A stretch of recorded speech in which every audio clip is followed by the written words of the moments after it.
The man you see in a soldier's uniform is Ibrahim Traoré. He is the current leader of Burkina Faso, a small country in Africa. He didn't come to power through an election, but by overthrowing the old government. Once, Ibrahim got an offer. Someone offered to build many mosques in his country for free. But Ibrahim rejected it completely. He said, "Our children are dying of hunger. Right now, we don't need more religious buildings.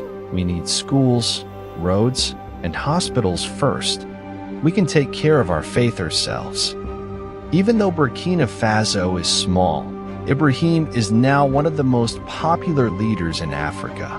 Big countries like France and the USA keep a close watch on him.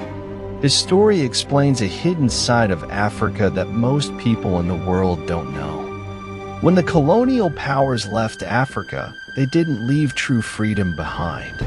Some African heroes, like Kwame Nkrumah in Ghana, Patrice Lumumba in Congo, and Thomas Sankara in Burkina Faso, tried to build strong systems for their people. But many were overthrown or killed for standing up against foreign control. Many African countries were given fake independence. The old rulers left, but stayed in control secretly. They picked local leaders, gave them power and money, and made secret deals to keep resources flowing to Europe. This is called neocolonialism, controlling a country from far away. France made military deals to keep its soldiers in African countries. They trained local armies so they could control them too. They even kept control of the money. Many African countries still use the CFA franc, a currency managed by France. Whoever controls your money controls your economy. Africa is rich in gold, oil, and uranium. But France made sure that only its own companies, or companies that helped France, got the best deals. Local people got just enough to survive. No real industries were built, so the country stayed poor. Since 1960, Burkina Faso has seen more than 4 military coups. People always hope that the next leader will bring change. But most leaders never question France or Western companies. They're afraid, because when someone does, they get removed or even killed. Thomas Sankara was once a young soldier trained by the French, but he dreamed of real freedom for his people. He became prime minister and started to speak out. He told the people how the IMF and World Bank trap poor countries in debt, and how corrupt leaders keep stealing money. Sankara explained that these big loans don't help normal people. Instead, they come with harsh rules, cutting health budgets, charging more for basic services, and making the poor suffer even more. He called this a debt trap that keeps countries weak. Because of his bold words, Sankara was arrested by the president, but his deputy, Blaise Compaoré, did a military coup and freed him. The people loved Sankara because he spoke the truth, but sadly, that same deputy betrayed him.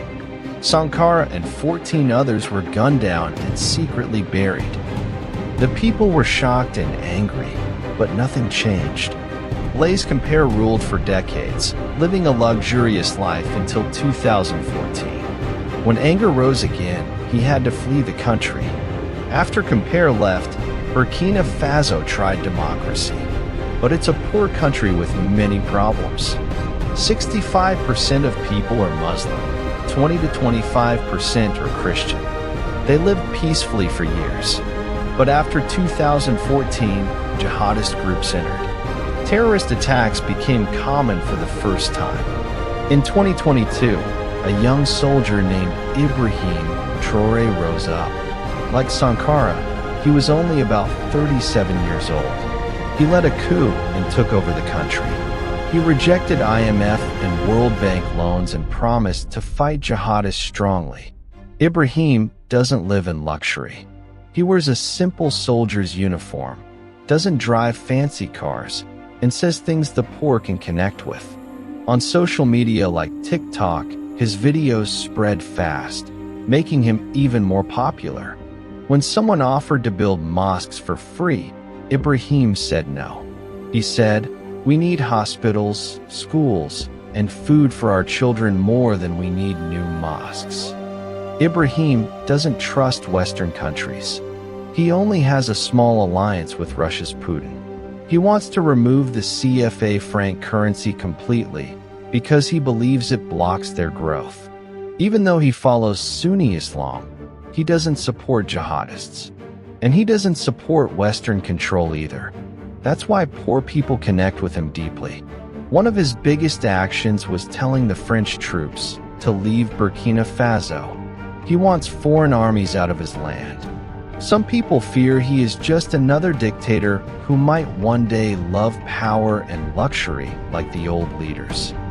When Ibrahim took over, he promised free elections by 2023 or 2024. But they haven't happened yet. He says the country needs to win its fights first. Only then can real democracy work. There are rumors that someone was offered millions to assassinate him, just like Sankara.